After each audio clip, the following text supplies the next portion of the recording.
Experiencing audio problems with your Wavlink docking station? It's a common issue, especially with Windows 11 and macOS Sonoma.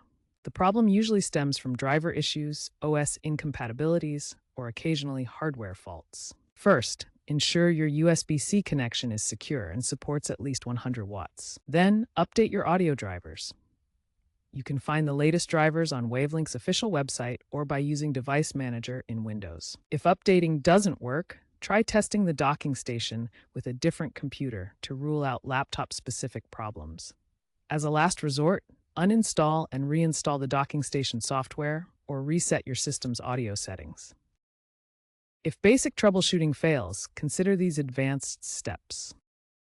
Ensure that your headphones or speakers are compatible with the docking station's impedance. For professional users, be aware of potential USB audio latency, though Wavlink models typically keep this below 10 milliseconds. A rising trend is the shift to wireless audio, with newer Wavlink models supporting Bluetooth 5.3.